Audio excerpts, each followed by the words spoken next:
All right, let's talk about one of the most recognizable dogs on the planet. You know, that little, energetic, charismatic terrier. But what if I told you its history is so tangled up, so confusing, that it took the official dog world more than 200 years just to figure it all out? I mean, you know this dog, right? You've seen it everywhere, starring in movies, totally stealing scenes on TV shows, or maybe just blasting through the park after a tennis ball with that completely relentless terrier energy. They're just everywhere. But do you really know it? Here's the crazy part. The dog that we all call a Jack Russell, well, it spent most of its history as a breed that, at least in the eyes of the official dog world, didn't even exist. Yeah, not officially anyway. So that's the big puzzle we're going to unpack today. How could this little superstar only get officially recognized as its own breed by the British Kennel Club in, get this, 2016? So what on earth is going on for the nearly 200 years before that? Okay, so first up, let's just dive into this paradox. And to do that, we have to look at just how famous these dogs really are. I mean, not having an official piece of paper didn't stop them from becoming absolute cultural icons, right? Think about Eddie from Frasier. He supposedly got more fan mail than the actual human actors, or Uggy from The Artist with that Oscar-winning performance. And it's not just Hollywood. We've got modern heroes like Parson, the incredible bomb-sniffing dog in Ukraine. Seriously, this terrier is a global phenomenon. So to really get this, we've got to go back, way back to the beginning, to the man himself, the one whose name is on the breed, the Reverend John Russell. People also called him the sporting Parson. And this is where it all started. Meet Trump. The story goes that way back in 1819, when Reverend Russell was studying at Oxford, he saw her with a local milkman and just had to have her. He bought her right then and there. Why? Because to him, she was the absolute perfect blueprint, the absolute ideal working terrier he'd been dreaming of. In fact, a friend of his actually wrote that Trump was, and I quote, such an animal as Russell had only seen in his dreams. And you gotta understand, this was never about looks. It was all about a vision. Russell wasn't trying to breed a pretty show dog. No, he was basically engineering a very specific kind of hunting partner. And literally every single trait was designed for a job. They needed insane stamina just to keep up with the foxhounds during a hunt. Their chests had to be small enough that a man could wrap his hands around them. That was the test to make sure they could squeeze into a fox burrow. They had to be brave enough to bolt the fox, chase it out of its den, but, and this is key, with just enough self-control not to actually harm it. That was a big no-no, considered bad sportsmanship. Even that mostly white coat, totally practical. It was so the hunter wouldn't accidentally mistake his own dog for the fox in all the chaos. Okay, so after Reverend Russell passed away in 1883, his legacy lived on, but it also started to crack. It fractured. And this right here is where the story gets really complicated. This is where the big split happens. And here's the divide in a nutshell. On one side, you had the purists. They stuck to Russell's original vision, function over form, period. All they cared about was breeding the best possible hunting dog. But then, on the other side, you have the Victorian dog show craze just exploding in popularity. And those breeders started picking dogs for a specific look, for what they call conformation, a standard that would win them ribbons in the show ring. So what happened? Well, for decades, these two types of dogs basically evolved on separate tracks, kind of like two different branches of the same family tree. They were both being called Jack Russells, but they were slowly becoming very different animals.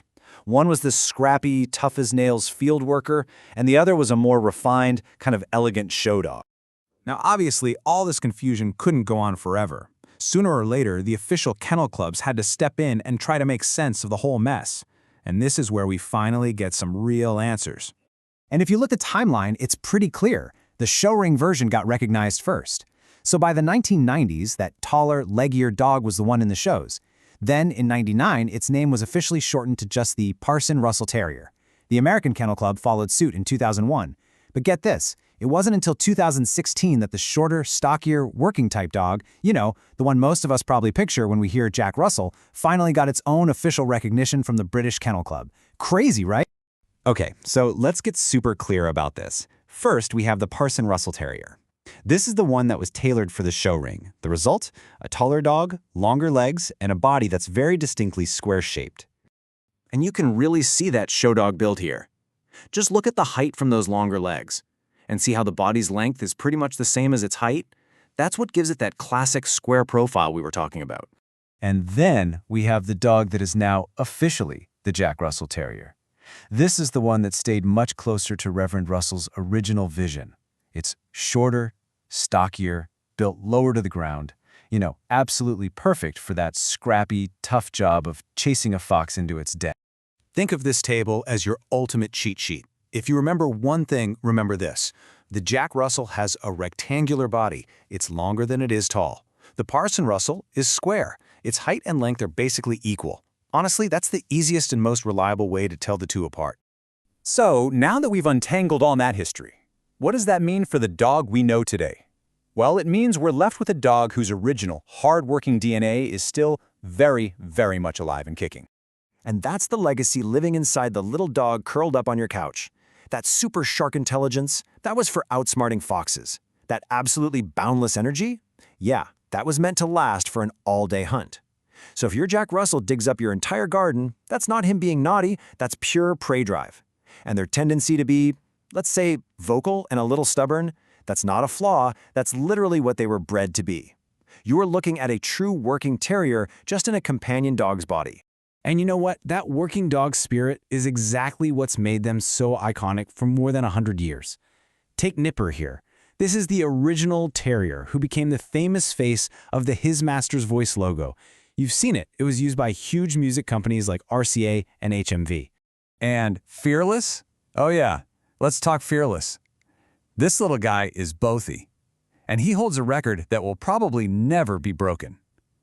Back in 1982, he became the first and only dog ever to set his paws on both the North Pole and the South Pole, all thanks to his incredibly adventurous owners. And that brings us right back around, full circle to our modern superstar, Uggy. He just captured the hearts of millions, right? People even launched a campaign to try and get him a real Oscar nomination. It's just a perfect example of this breed's incredible star power. So, where does that leave us? It leaves us with this question, right? After centuries of being bred for the hunt, then splitting off into show dogs, and then becoming these global superstars, what really is the true spirit of this terrier? Maybe the answer is that it's still, deep down, the exact dog that Reverend Russell envisioned. A clever, fearless, and incredibly tenacious worker.